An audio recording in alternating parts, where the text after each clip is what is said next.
Hello दोस्तों, नमस्कार। स्वागत है आपका टारगेट विथ अजय सर में। और मैं हूं अजय कुशवाहा। आप सभी के लिए लेके आया है मोस्ट इम्पोर्टेंट 25 जीएस जीके के प्रश्न को, जो आपके एग्जाम के लिए काफ़ी ज़्यादा महत्वपूर्ण हो सकते हैं। ठीक है, तो वीडियो को अंत तक देखिएगा और वीडियो को लाइक कर लीजिएगा। और अगर आपने चैनल को सब्सक्राइब नहीं किया तो चैनल को कर लेंगे सब्सक्राइब। चलते हैं पहले प्रश्न की ओर। उस साम्राज्य का नाम जिसने पहली बार युद्ध में हाथी का इस्तेमाल किया था, कौशल, मगध, चंदा या फिर अवंती। और इसका राइट आंसर हो जाएगा option B, Magadh. Option B is the right, Magadh. Magadh ने सबसे पहले युद्ध में हाथी का इस्तेमाल किया था। चलते हैं अगले प्रश्न की ओर। भगवान बुद्ध ने अपनी अंतिम सांसें कहाँ ली थी? राजगीर, बोधगया, सारनाथ या फिर कुशीनगर। और इसका राइट आंसर आप सभी को पता है, उत्तर प्रदेश के कुशीनगर में। चलते हैं अगले प्रश्न की ओर। निम्न में से कौन सा वंश सबसे प्राचीन है? मौर्य, गुप्त, कुषाण या फिर कण्व। और इसका राइट आंसर हो जाएगा option A. Option A is the right, Maurya वंश सबसे प्राचीन वंश है। चलते हैं अगले प्रश्न की ओर। कवि कालिदास किसके दरबार में रहते थे? चंद्रगुप्त मौर्य, समुद्रगुप्त, चंद्रगुप्त विक्रमादित्य या फिर हर्ष के दरबार में। और इसका राइट आंसर हो जाएगा ऑप्शन सी, चंद्रगुप्त विक्रमादित्य। ठीक है, चंद्रगुप्त द्वितीय भी इन्हें कहते हैं।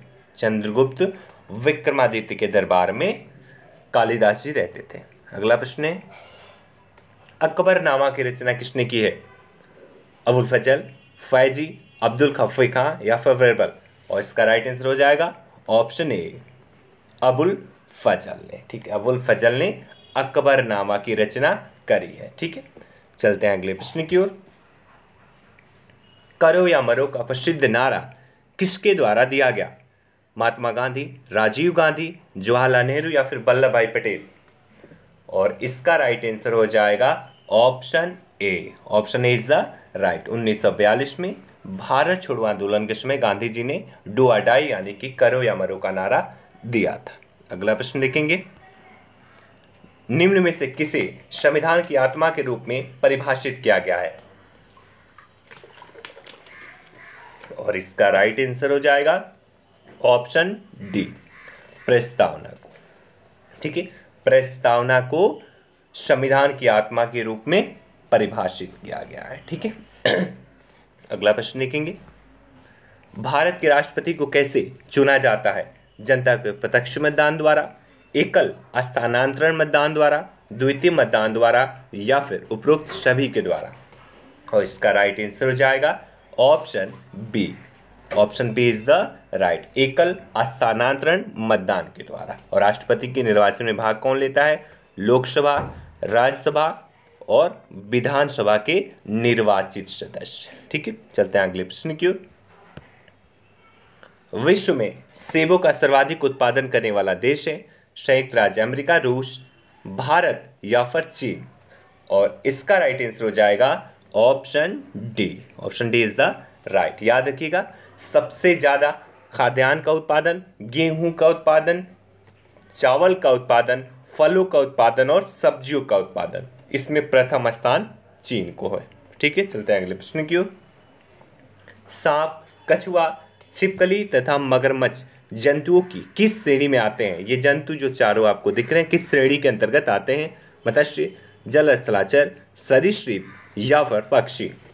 और इसका राइट आंसर हो जाएगा ऑप्शन सी।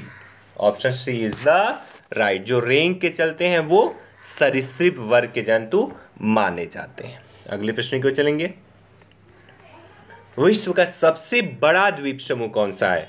सबसे बड़ा Iceland, Greenland, Iceland, New Guinea या फिर मेडागास्कर। और इसका राइट आंसर हो जाएगा ऑप्शन ए, ग्रीनलैंड। ठीक है, विश्व का सबसे बड़ा आइलैंड ग्रीनलैंड है। ठीक है, आप देखेंगे डेनमार्क का अधिकार है इस पर, डेनमार्क देश के अधीन ही आता है और ये कनाडा और यूएसए के बगल में स्थित है। अगला प्रश्न देखेंगे, संसार का सबसे बड़ा महासागर कौन सा है?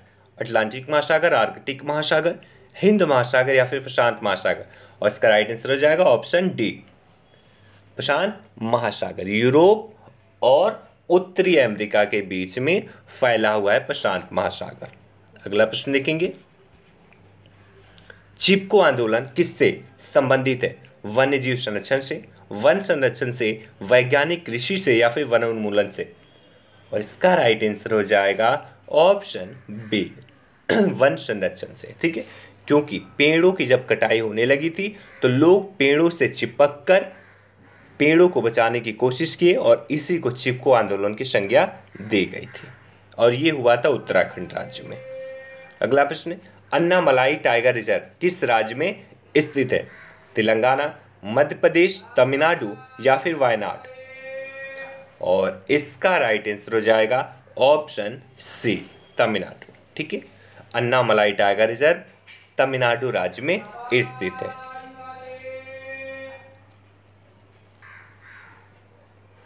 अगला प्रश्न लिखेंगे, कोयले का सबसे बड़ा भंडार किस राज्य में है? बिहार, झारखंड, मध्य प्रदेश या फिर उड़ीसा?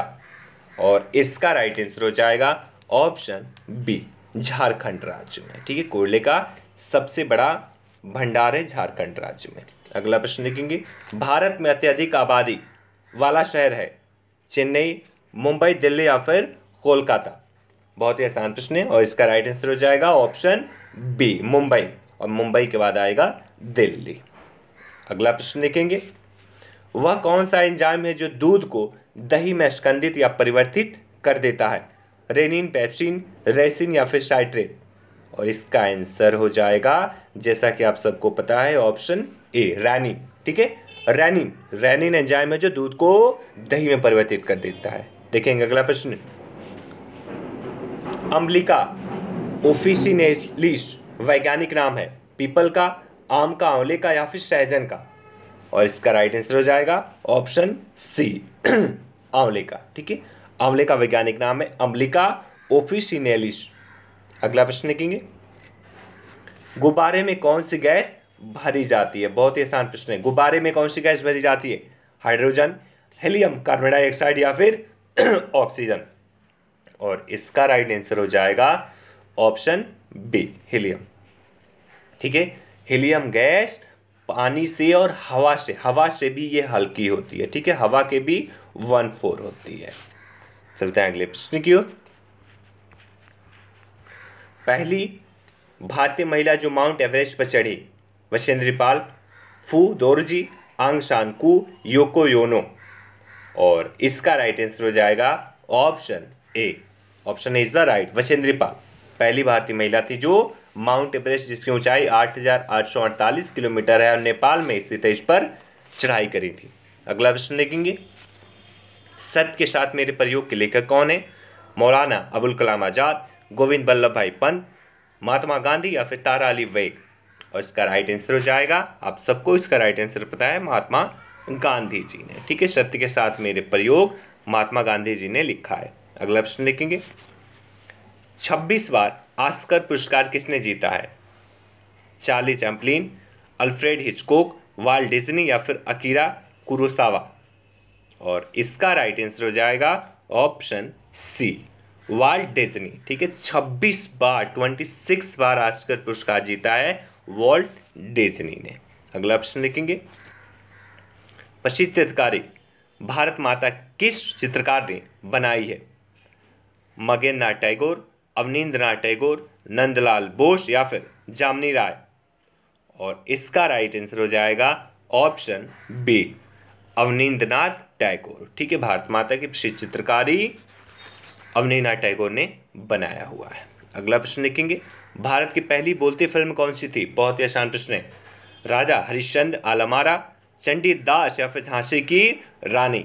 और इसका राइट आंसर हो जाएगा ऑप्शन बी, आलमारा। ठीक है, आलमारा पहली बोलती फिल्म थी। अगला प्रश्न देखेंगे, आखिरी प्रश्न का, उपभोक्ता दिवस प्रतिवर्ष मनाया जाता है 1 अप्रैल को, 23 अक्टूबर को, 15 मार्च को या फिर 5 दिसंबर को? और इसका राइट आंसर हो जाएगा ऑप्शन सी, 15 मार्च को। ठीक है, उपभोक्ता दिवस मनाया जाता है 15 मार्च को। ठीक है, और आप लोग ये अगर हमारे इस वीडियो का पीडीएफ चाहते हैं तो आप target with Ajit sir Telegram को ज्वाइन कर सकते हैं। और प्लीज़ आप सबसे रिक्वेस्ट है, अगर आप चैनल पर नए हैं तो चैनल को कर लेंगे सब्सक्राइब, और वीडियो को प्लीज़ आप लोग लाइक कर दीजिए और दोस्तों में से शेयर भी कर दीजिए। Thank you so much. मिलते हैं शाम को 8 बजे लाइव क्लास में। Okay bye, take care.